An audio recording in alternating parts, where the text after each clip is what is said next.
Why I can't have a romantic love story like in the movies? Because what you see in the movies is an idealized version of love. What do I mean by this? Well, have you ever seen those perfect photo shoots of models, only to find out that what you see isn't actually real at all, but that their faces and bodies have been heavily touched up in order to make them more beautiful? The same holds true for Hollywood romantic rom-coms. These types of films are pleasing on the eye and mind, and show how love would look in a perfect world, but not the real world. This is what each and every person must realize when entering a relationship or marriage. It is possible to have a romantic love story that is completely fulfilling and satisfying, but you must realize that you shouldn't be trying to chase the fiction you see in Hollywood movies. Before we continue with the 5 mistakes that lead to boredom in relationship, I want to show you this program that will help you save your relation and make it completely fulfilling and satisfying. All what you need to do is to click here if you are a man, or click here if you are a woman. In this video, you'll learn the 3 relationship and marriage murdering mistakes, the secret to a devoted marriage, and much more. I'll put the link in the description. Hi, I'm Brad Browning, relationship coach and so-called divorce geek. In this brief video, I'm going to reveal to you a powerful method that will save your marriage today, even if you're the only one trying. I'll teach you how to rewind the clock and build a connection that's so powerful that your spouse will break down and apologize for ever questioning their commitment to you and your marriage. Number 1. Romance ending. Romance is the thing that drew you into the relationship in the first place. In the beginning, guys go all out when it comes to romantic gestures. Afterwards, you both get too comfortable and settled with each other that you forget to keep it alive. Of course, you don't have to be pulling the grand gestures every time to be romantic. The little things also count.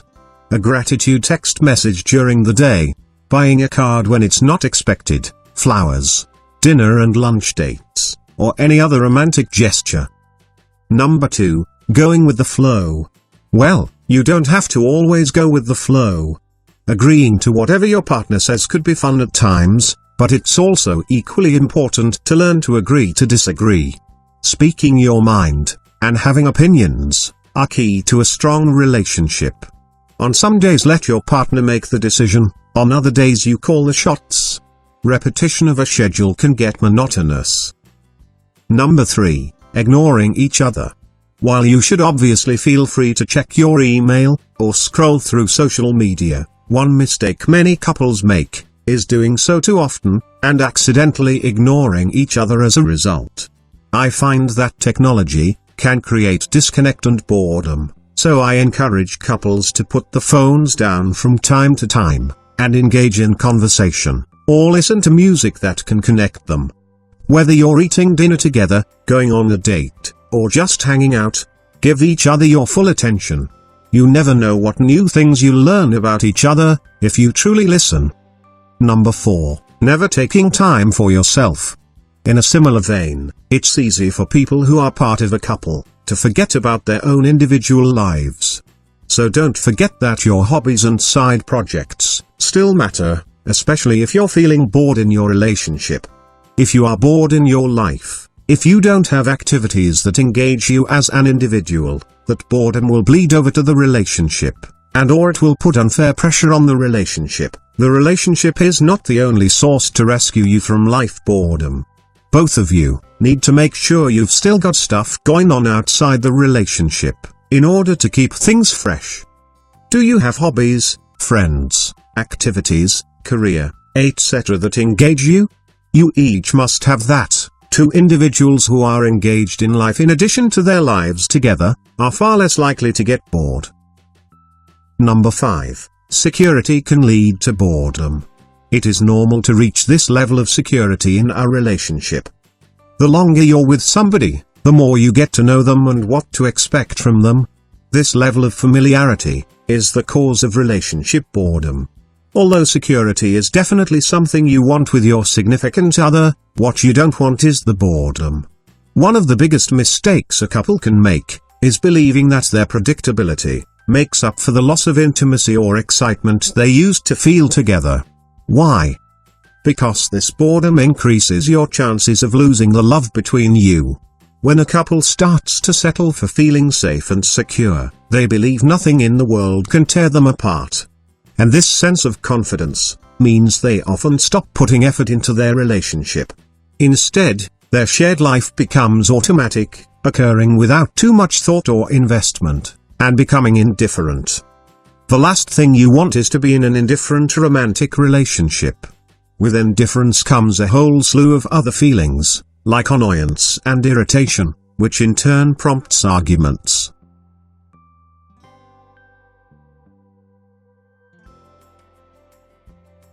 It's a journey. A lot of people tend to see marriage as something that's just a part of life, whilst others enter into a marriage looking for security and a safeguard against loneliness. Instead of taking your marriage as something along these lines, try looking at it as more of a journey. Love lasts a lifetime when you see the other person as your companion through a fulfilling life. Be prepared to grow, learn and find out more about you and your partner on this journey. When you do this, you and your other half will work harder to make the journey more fulfilling for the both of you. Maintain a sense of love blindness. When we first fall in love with someone, we tend to worship the ground they walk on, and see them as the most attractive, smartest, and accomplished person in the room. And while we might eventually take our partner off of this pedestal after months and years of being together, maintaining a sense of love blindness is actually critical to long-lasting passionate love. Take your partner's breath away, and step outside your comfort zone. Do something amazingly thoughtful and out of the ordinary, and try to incorporate an element of surprise to it, a loving note tucked into a pocket, a special dinner on an otherwise ordinary night, a playlist made up with his or her favorite songs. These thoughtful acts will embed you in his or her memory. The same formula applies if you want to keep the spark alive in a long-term marriage. Their view is that couples get into these grey periods after they're married, where nothing interesting or exciting is going on, and shaking it up with something adventurous is a good idea. A study published in the Journal of Personality and Social Psychology found similar results, with couples more happy with their relationship after taking part in exciting activities. Arguing is healthy. When we know that couples are arguing, we assume that they don't have a solid relationship. But that's not completely true. You're going to argue with your partner, it's only normal. If you think relationships are about never fighting, then you're not in a relationship with a human, they're a robot. Be present and learn to speak their love language. During these intentional times together, make sure that you truly are together. That means focusing on and listening to your partner, rather than thinking about a work project, or checking football scores. Sometimes we're together, but we are barely paying attention to each other. We need to spend not just time together, but quality time. Some people feel loved when you help them with simple household chores, while others would prefer you whisper sweet nothings into their ear. There are 5 love languages or ways that people show love: words of affirmation, quality time, gifts, acts of service, and physical touch. By using the love languages that your partner is more attuned to, they will feel more loved and appreciated, and appreciate you more in return. The relationship is well on its way. You've maybe moved in together at this point, and you've fallen into a routine. Especially for younger couples, routine can be a death note for a relationship. Couples stop going on dates, they stop going on adventures, they start getting bored, and this is where problems really start to arise. The honeymoon phase doesn't usually last forever. Eventually things will start to feel a little dull.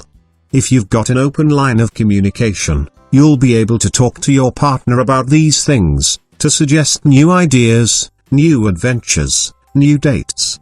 Then don't play games with the person you're dating. Focus on one person at a time, so that you can put your energy into making this a relationship that can actually work. If you're serious about this person, then call off the booty calls, and don't respond to people who may still be trying to hang out. And you need to be patient throughout the process, because developing a strong and stable relationship is a process and doesn't happen overnight. You should be willing to take things slow, and not try to rush through those important formative stages. Just in case it doesn't work out, you still have to protect your heart. Don't put all of your eggs in one basket before they hatch. Be prepared for anything to happen. Getting hurt is always a very real possibility, so just make sure that you're aware of that and prepared for it. Keep your relationship fresh, funky, and fun, and it'll keep plugging along into your golden years.